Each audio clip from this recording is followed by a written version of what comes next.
Coming to you from the Big Island of Hawaii, it's the Songs and Stories Podcast. And now, here's your host, Steve Roby. Aloha, this is Steve Roby at Outrigger Sheridan Kona Resort. Outrigger Kona Resort and Spa. And Spa, okay. I'm sitting here with Milton Lau. Aloha. Aloha. And we're talking today about the 25th Annual Hawaiian Slack Guitar Festival, Kona Style. Exactly. Right. Aloha, Milton. Thank you so much, Steve. We're just excited to be back here on the Big Island and doing it again after a pause with the pandemic and whatnot. So we're rebooting the festival for all the lovers of this kind of music and this genre on the Big Island, and we're hopeful that we can move forward and not have any more pandemic to stop us from doing what we love doing. All right, congratulations. Thank you so much, and we can't express how we feel about being here because this is the birthplace of slack guitar. It started here in 1832 on the Big Island, and with the Paniolas brought the actually they're the ones that actually learned to play by themselves. The Vaqueros from Mexico had left the guitars here, and so I have a lot of aloha for the Hawaiians that had, kept this thing and developed it along their way. It's really kind of like an indigenous art form that they, began way back there because they had no training in Western music and all that sort of stuff. So, The Vaqueros didn't tell the Hawaiians how to tune the guitar. Right? No. Yeah, so they didn't know anything like EAD, GBE from anything else. Right. So they basically tuned it to what they thought sounded pleasant. And that was the birth of the slack guitar? Yeah, exactly. Yeah. So why don't we start with a brief overview of the festival, how you got involved, why you started it, and where we are today. Yeah, well, actually, I was a friend of Gabby Pahinui, who many consider to be the modern-day godfather of slack key guitar. And, I used to play with Gabby in casual gigs, and I was just mesmerized like everybody else with him. He was such an icon in Hawaiian music in Hawaii, and, being up there on the stage and playing with him. So I was quite young at the time, and this was like in the mid-'70s. So, but unfortunately, Gabby, had passed, but he passed doing what he loved, which was golfing, But yeah, in 1980 he passed, and so a bunch of us got together and decided we really need to honor him in a way that would be lasting, going forward. So the city and county then, back in Honolulu, decided to name the Waimanalo Pavilion in his name, and that's his hometown in Waimanalo, Oahu. And so we did the first festival in Waimanalo back in 1982, and there were several thousand people came. It was a beach park, and we were like flabbergasted, by the turnout of people. And so many people told me that, whoa, this can't be a one-time deal. Look at all the people that came to honor him. So we decided, okay, let's try it, to see what would happen next year. So we moved it from Waimanalo to Honolulu, in the city, and we did it at a place called the McCoy Pavilion in Ala Moana Park. Okay. Yeah, and we did it there, and boy, they came in droves. Everybody came. It was like, it was kind of like a who's who in the music business. So, we went from year to year, and then... That's 40 years ago. That was 40 years ago. So this is the 25th, where there's some gaps in between? Or? Yeah, well, actually what happened is that we did it the first 10 years on Oahu. Okay. And after the 10th year, we decided that, hey, I think there's a lot of people that are interested on the other islands as well. So I thought I would try and do it on Maui. And so we went to Maui in 1991. Okay. And then from there, it became a huge hit there. Yeah. And so I said, okay, we should do it on Kauai. So it's focused on 4 islands? Yeah, okay. So we did it, on Kauai, and then, so that was like in 1992. And then, we actually did it at the same time on the Big Island. So the Big Island would have been 30 years, but we had the pandemic, and then we had some other challenges. So there was a lapse of 5 years. Okay. Yeah. So we're celebrating. So there's no virtual festival? Or Yeah, well, no, the past year or so we did virtual, Okay. and then that's kind of reignited the whole thing that, we would try to get back to being live again once the pandemic had passed. So basically, this is the first year that we're able to do live on Maui, on Oahu, and Kauai, and the Big Island. Yeah. So prior to that, for the past 2-3 years, we were doing virtual, and it's a kind of a unusual animal because the guys are playing, but there's no one watching, other than you at home watching on your iPhone or whatever, Something, Yeah. So that's kind of how it went, but it's kind of a totally different experience. So, but the guys were great actors, they just played they just went on and did that. But in between that though, in 1991 also, we started taking it to the mainland. So we were doing it in California, we were doing it in Oregon, we were doing it in Washington State, Nevada, and then along the way we went to New York, New Jersey, Maryland, Virginia, Japan, Europe, all these different places. And we could probably still do it every year in those areas, but the cost is so prohibitive to take the show on the road with so many people. So we do it intermittently between, maybe every other year, etc. We go to do it in San Francisco or Santa Cruz or LA or whatever, and in Portland or in Eugene, Oregon. All these different cities. Amazing. Yeah, it is. And so we have this base, in these different states. In New York, New Jersey. Tell me about the nonprofit that's involved in the proceeds, and what does the nonprofit do, and how does it benefit the community? Well, here's how the nonprofit started. What happened for us is that for 15 years, the Bank of Hawaii was our title sponsor. And so they provided funds for us to, move forward and do the festivals. So, however, in the year 2000, after a long relationship with them, they had some internal problems, so they let go of all their sponsorships, and including the festival. So we basically started deciding that, okay, we need to do something which would be the best route to maintain the momentum and keep going forward. So I started the Ki'o'ala Foundation, whose only mission is to promote, preserve, and perpetuate the art form. And so that's kind of what we're doing, and it allowed us to go out and seek funding and grants to do the festival, and that's what we did. Yeah, we went out there and seek funds, and thank God we've been successful in getting funding every year, and that's a difficult thing to write. In these times, the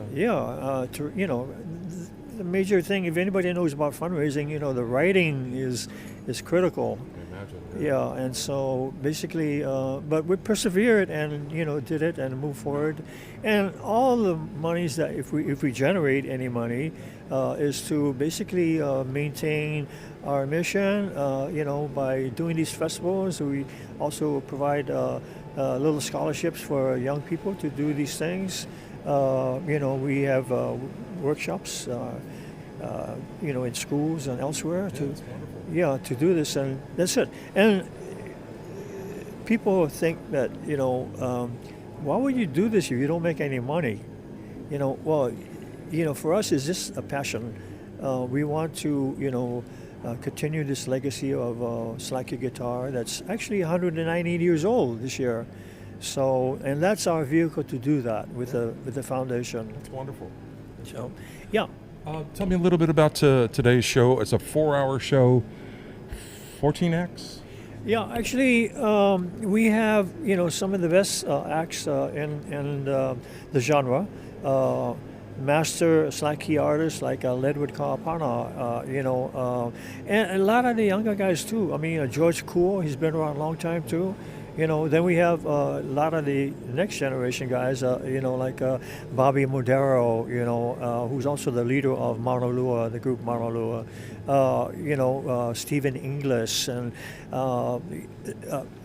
Kamuela Kahuano, Danny Carvalho, Dwight Kanai, so many other these artists. And then I'm trying to help also, there used to be an artist who used to work with, his name was Pakela Cosma. And Cosma, he was like almost a carbon copy of Gabby. His voice and his singing and his playing, he was like that. And so basically what happened then is that, along the way, he died, and then now we're trying to help his daughter to get out there and continue his legacy. Nice. So we have her, and her name is Namaka Cosma, and she actually lives in Maui, but she's here today. So, yeah, again, it's like, a lot of the different guys. We have a guy coming from the Bay Area, Patrick Lendaza. Okay. He lives in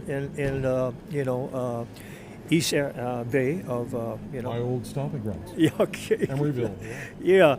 So, he's coming here today. He just flew in, and he's kind of like spreading the gospel, so to speak. So you got a wide spectrum of artists today. And Brother Nolan's closing the show? Brother Nolan is closing the show, and again, a lot of people know Brother Nolan. He's kind of a icon himself in music in Hawaii, and but many people don't know that he just doesn't just do all the reggae, Hawaiian, whatever. He does all these other stuff. So some incredible stuff. Yeah. So he's and basically he's now a Big Island resident. He recently moved back to the Big Island on Waimea, so he's been here a couple of years. His family is from the Waimea side, so they're happy to be We're doing. Happy to have him here. Yeah. I mean, we foresee this thing continuing because. All of my kids grew up with this festival, and now it's all my grandkids are growing up with this festival, and so they're all carrying on the tradition. So, I'm not worried about where it's going once I step aside, because my son Chris, he's been with it since he was born, so he's carrying it on. So he's actually the head of production now. So basically, he knows everything. He knows all the musicians, and he's a musician himself, and he has his own recording studio.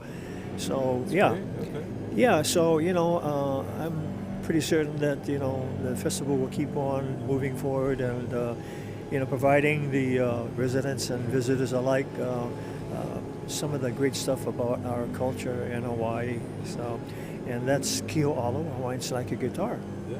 So. Milton Lau, thank you so much for your time today. Hope to catch up with some of the musicians backstage. And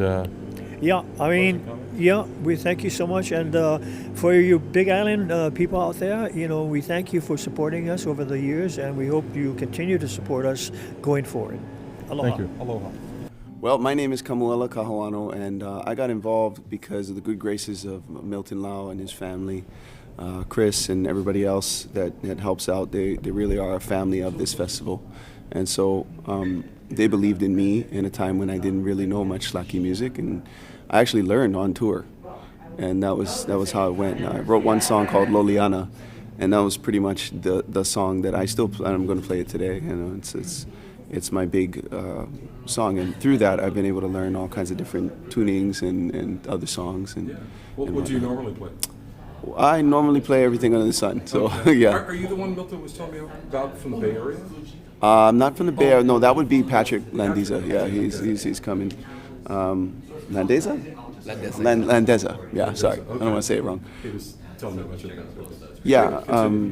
Yeah. I'm from Kapahulu, born and raised next to the zoo on Esther Street, and grew up playing upside down and backwards. So it's always been a bit of a challenge for me to try and get all of the slacky stylings without missing a few here and there, but I try my best, and Who would hopefully you say your mentor is in slacky? Definitely Uncle Dennis Kamakahi. He was a huge, also another supporter, but it was more his music that I learned first, and that was kind of what I wanted to emulate, I guess, and then add my own little thing to it. Nice. some of my heroes. I mean, the heroes are everybody else's heroes. Even I would say Makana's made waves in terms of expanding. But going back to Gabby Pahinui and those before him, Eddie Kamae, George Kuo, who was after Gabby but still delivers like Gabby. Anybody else? Steven Inglis, he's also an inspiration. And Ian and everybody that's on the tour right now is I learned from Where can folks find your music? my music. I guess kamwelamusic.com or at kamwelamusic on Instagram. Okay, my name is Steven Inglis. I was born and raised in Honolulu, and grew up with Hawaiian music early. My church, my family's was Hale Mohalu, which was with all the folks, aunties and uncles from Kalaupapa, Molokai. That was the residential hospital when the cure was found. A lot of them moved back, who were from Oahu, lived there, and it became a real melting pot by the 60s and 70s. And so every Sunday, there was folks like Uncle Dennis Kamakahi, Eddie Kamai. They were all regular in and out. So I grew up with the music in my ears. But a kind of common story, like a lot of people, I moved away to the Bay Area, my wife and I, from 02 through 06. So it was being homesick over there that kind of was the catalyst for really getting back into Part of the Bay Area. Berkeley most of the time, and a little bit in San Francisco. I'm born and raised in San Francisco. There you go. My mother is a San Francisco native. She grew up in the French bread. Richmond district in the 40s. Yeah, a long time. But so I lived there for a few years, and with a bout of homesickness, that got me deciding to really dive back into the music and playing slack key. And I can tie into Patrick Landeza for a minute, who you'll talk to a little bit later. But I was buying guitar strings about a year after leaving home at a music store in Berkeley, and I saw a poster on the wall for a weekend-long slack key clinic. And the teachers were Cyril Pahinui, Dennis Kamakahi. And I called the phone number, and the person who answered was Patrick Landeza. So he was the one putting on the clinic, and he was an instructor too. So that got me, Kamoela just spoke of Makana earlier, who's a good friend of mine. And before I moved away, I did a lot of shows with him, but playing electric guitar, which I still do a lot of. But I soaked up a lot of his kiho alu just firsthand on stage, and that was also kind of a catalyst to, this is a beautiful art form I grew up with that I really want to play now. So that got me into, so I moved back home in 06, and Makana invited me to play the Slack Key Festival with him, which is Milton Lau and this wonderful family who I've become dear friends with. So that was my first time playing the festivals in 06. And I reconnected with Uncle Dennis Kamakahi, who we went back to the Hale Mohalu days, but we started to jam together at the festivals and ended up doing an album with him in 2011, which ended up being his last. But we won the Slack Key Album of the Year at the Hokus in 2012, and thank you. We got to tour with a musical hero of mine, so he's certainly one of the biggest influences on me. And why are festivals like this important for the community? For the community, I think live music in general is very important, I think, for any kind of community. And but we have this living, evolving art form in Hawaii called kiho'alu, slack key, that people who like to listen to it, or even people who are curious maybe from out of town who've never heard it before, this is just a wonderful opportunity to see a wide range of practitioners performing little different niches and styles of slack key. So it's really, if you can spend the whole day here, you really get to soak up a lot of, like today we got some of the best of the best. We got Uncle Led Ka'apana, we just talked to Kamoela, we got Ian O'Sullivan here, Bobby Madero, George Kuo, Brother Nolan, on and on. It's my favorite thing about the festival is besides getting to perform, is just hanging out with these, all these brothers who we don't get to see each other too much at home. Everybody's busy, solo gigs, but the festivals give us a chance to really hang out on and off stage and really share the camaraderie. Well, I grew up in Mokule'i on the North Shore of Oahu. Not much to do out there besides play music. Not many live concerts to go to, so some of my first teachers were cassette tapes. And whatever kid I could see in the hallway playing a chord, you would just have to memorize it and then keep it in your brain for 5 hours until you got home so that you could bust out your ukulele and try out that shape to see if it worked. And anyways, and that was, the struggle was real pre-YouTube days. And then I went to Kamehameha schools and played in a rock band and played all kinds of things there. And anyways, eventually I made my way to University of Hawaii and majored in marine science, took a guitar class by Jeff Peterson, and really admired the way that he interacted with the instrument. I didn't have a word for technique yet. I didn't know that's what it was, but he went through the classical conservatory type training for some of his facilities. He's a great teacher. Yeah, an amazing teacher, and he was one of the first that really I remember our first lesson said that versatility is going to be key if you want to make a career as a musician. And so at that time I could play some ukulele, a little bit of slack key, and he really got into the classical music thing, classical guitar. Why do you think these festivals are important for the general public and maybe new up-and-comer musicians? Yeah, well, I mean, and so I initially got into the festival through my cousin Patrick Landeza, sounds like Steven and everybody here. Apparently Patrick does a lot of recruiting. So but I remember after I finished my master's degree, I was playing all this. I had studied guitar for almost 10 years in college, and I was playing all of this music by Brazilian composers and Australian composers and Canadian composers and American composers, but I hadn't really played any Hawaiian music in a long time, and so I was just really kind of jonesing to play Hawaiian music, and so I actually I put my guitar into taro patch, the G standard Kiho'alu G tuning, and I wrote one of my first compositions called Mokule'ia, very much inspired by just slack key sounds and things, and I posted it on Facebook, and then almost like immediately Patrick called me and he said, "Cuz, you got to do more of that, and you got to learn to play real slack key too." I said, all right, cool. And so I ended up purchasing a few tab books really that are out there. I scoured YouTube for resources because, again, I was still in Connecticut. I didn't really have many slack key players around to learn from. But I went and did my best to learn from whatever resources I could find, and really tried to incorporate a lot more of that language into my playing and writing. And a few years later, in 2014, Milton extended an invitation to play at the festival, and that was actually the year after Dennis had passed away. And so I sort of came into this, really missing that opportunity to perform with him. So one of the first songs I played at the festival that I might play today is actually Puahone, one of his songs, and Patrick. Actually, I remember he called me and he said, "You need to arrange Puahone because that's the song that Dennis would like you to play." And I think, and so I said, all right, and I took that mission, and that was one of the first things I did for the festival. Nice. And it's been sort of a changing experience because every year there's festivals, and you can't just play the same tunes, and so I'm always arranging new, slack key renditions of things. Have you ever heard Caleb Beamer's story about the first book he published with tablature for slack key guitar? Yeah. And at first it kind of created an uproar. These were secret tunings for kapuna only. Right. And then when the book came out, there was first it was criticism, and then it was like, wow, young kids are get a chance to play it too. Yeah. What are your thoughts on that?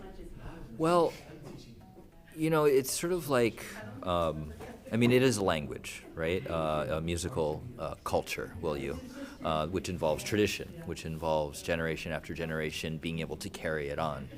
And if you rely solely on in-person, transmission, that can make it difficult for that information to get passed on to the next generation. I'm not saying one is good or bad, right? But the more resources that are available to extend that tradition and to the next generation, I think is a great thing. And there are different ways of learning constantly, but if you look back even at Lili'u and Kalakaua, they played the guitar. They had their own guitars. We know that. And was the guitar a Hawaiian instrument? No, but what was Hawaiian? Innovation and taking whatever was new and incorporating it into the culture. Well said. Well said. Where can folks find your music? Usual sites, yeah. YouTube, got a EP, Spotify, yeah, iTunes, and that. You got anything new coming in? Yeah, I'm working on a Disney album. So working on just I think I played Zippity Doodah for my encore for the Kahilu Theater back when, and since then I've amassed about 14 different slack key and ukulele arrangements of things to get in the can. So that'll be coming soon.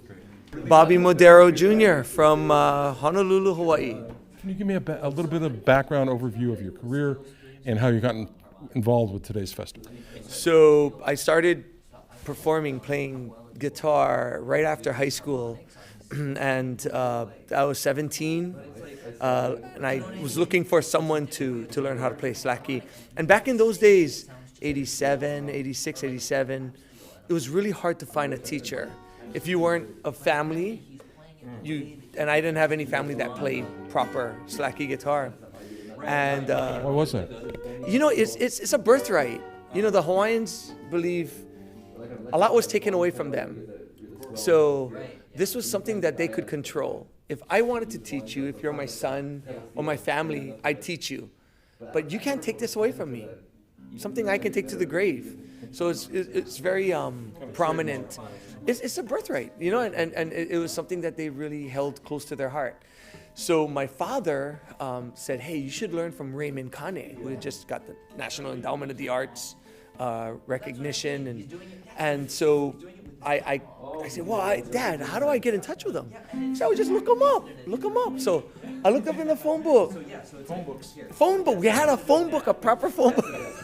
I forgot what A phone book. And I looked up K-A-N-E, Raymond. He was listed in the phone book. 864. Oh God, what was it now? Now you got me thinking. I'll think of it. You're surprised if you remember the number. Son of a moose. I know I got it. I'm sorry, time's up. I know. We'll move on. So I call him. Yeah. But it was in the phone book. I don't know if it still is. Okay. So I call up and he answers the phone and he had this big gruff voice. Hello. I said, oh, how's it? May I please speak to Mr. Kane? This him, who this? I said, oh, my name is Bobby Modero and I want to learn slacky guitar from you. What? You like learn slacky from me? I said, yes. You're not going to waste my time. I said, no, sir, I'm not going to waste your time. He said, when you like start? Tomorrow. Yeah, I'll come tomorrow. So that next morning, I headed out.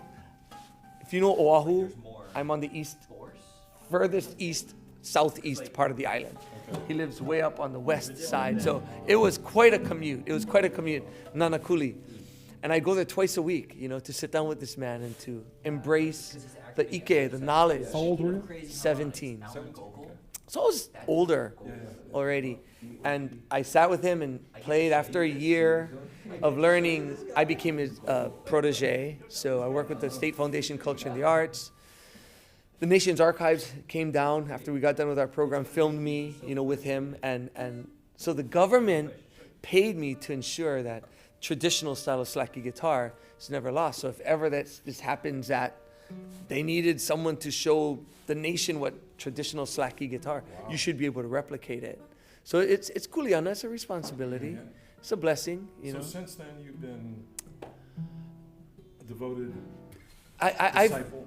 I've done my pilgrimage to, many different other schools like Ledward Ka'apana, and so I've learned and I've absorbed that energy from these other people. Have you developed your own style? So I have my own style, but I can switch it and say, okay, this is Raymond Kane, and I hear guys say on stage, oh, yeah, I learned from Raymond Kane, and they play, and I listen to them. I call them out, hey, Brachakam, you better work on that, because that's not the way Uncle Raymond showed it to me. That's not this is the way. So I've had friends come over to the house and. How would you describe your style?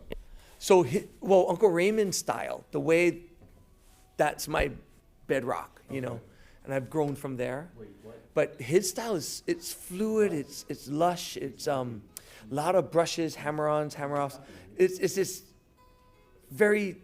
it's his style, it's his breath in his music that made his music his music. So when you see others replicate it and they try to make it their own, when I play Raymond Kane, I don't make it my own, it's Raymond Kane, it's his style. I don't try to justify making something that's perfect any better. You don't do that. You stand alone and you respect it. And so that's what I've tried to do. So whenever I teach, and I teach at the University of Hawaii, so that's great. Teach a lot of private lessons as well. So I try to pick forums that I can tell my story, because it's a story that still needs to be told. I love all styles of music in Hawaii. I come from a pretty diverse. This is my first cousin right here. She's from Hilo, and our family is deep rooted here on the island of Hawaii. Okay. Deep rooted. My mom is from these islands, Okay. and loves Hawaii Island. And so the country music part of who we are comes from our family and the ranchers that they were, dairymen, piggeries, etc. So I come from that. So I love that, and I love that style of music. But at the end of the day, I wouldn't sit my child down and say, okay, this is how we're going to play Your Cheatin' Heart, or this is how you're going to play We're going to jump on a reggae train. I love I love that music. That's not what I'm here to pass on. Yeah. That's not our music. Right. Our music is this stuff, the slacky guitar. It came from Hawaii. It came from this land. Yeah. That's what you pass on. This other stuff is not incidental. It's not. Don't get me wrong. It's real beautiful music. It's not of our land. To me, this music is from our land. And that's controversial. I know that. Whatever. Bring it on. To me, this is just my story, okay? And I believe in it. I believe in it. And that's why I do what I do. Amen, brother. It's a blessing. Why are festivals like the festival today important? Do you think they inspire up and coming musicians? Who do you think turns out? How are you involved? I guess It's what's the message? once again, it's a platform. Okay. It's a platform, and what you try to do is you can be the greatest guitar player in the world, but if you have empty seats in front of you, the tree makes a lot of noise. No one's there to hear it. You want to have an audience to understand that this music matters, right? It's not music isn't a luxury of life. To me, it's a necessity of life.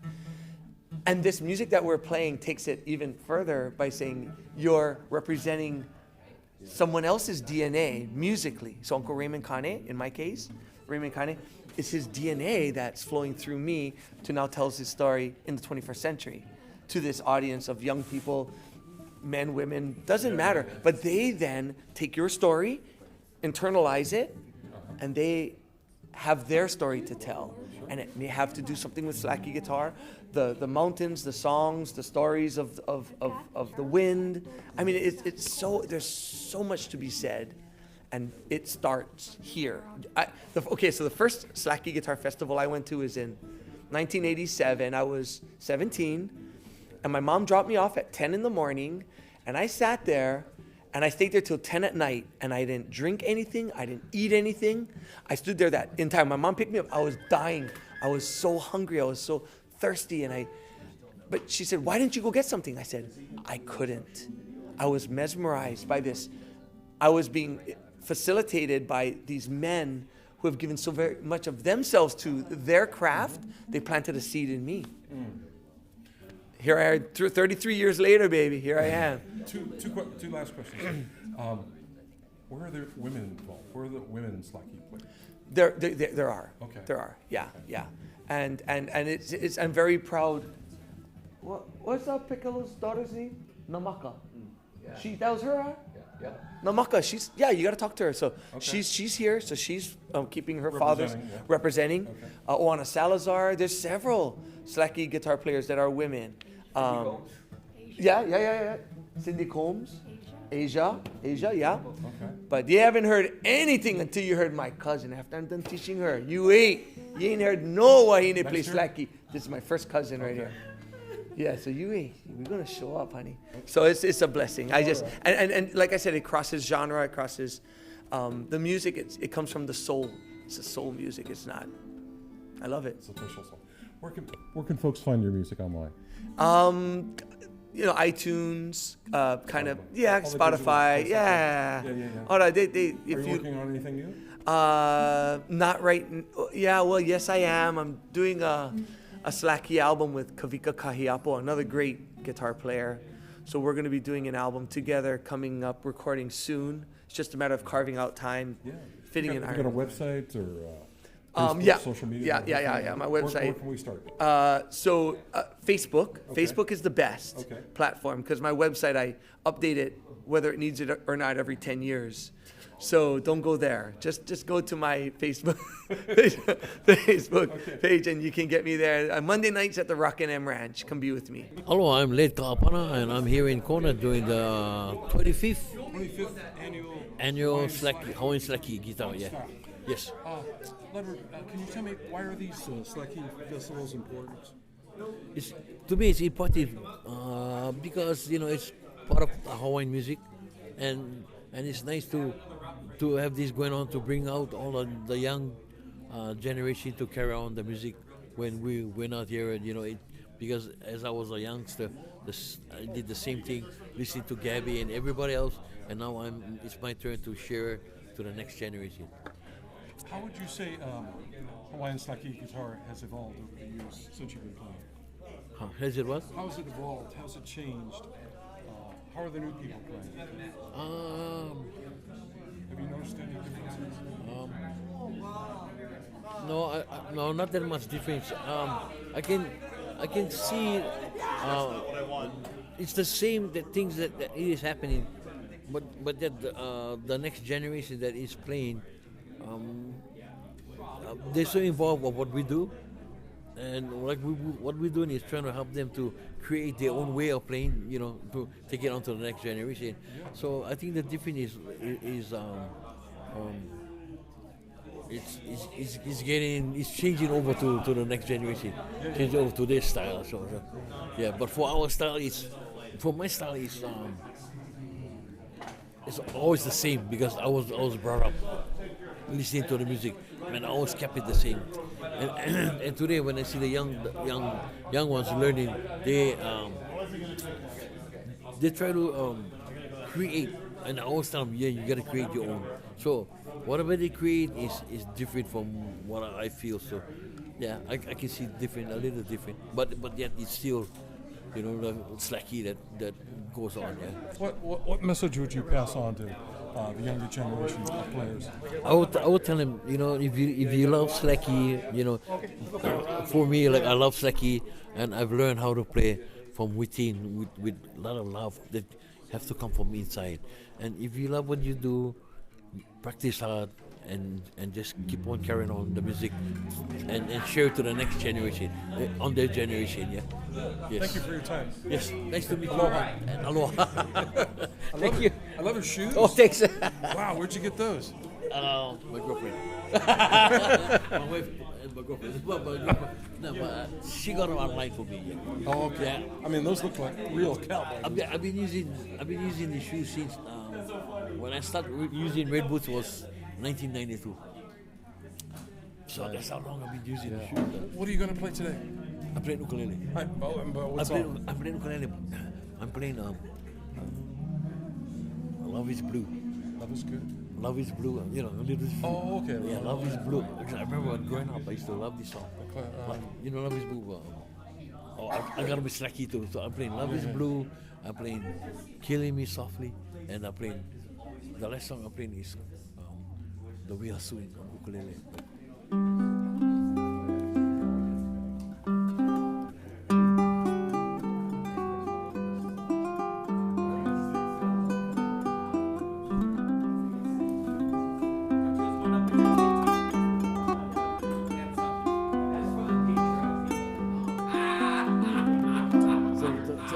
I'll do one slacky for them. Yeah.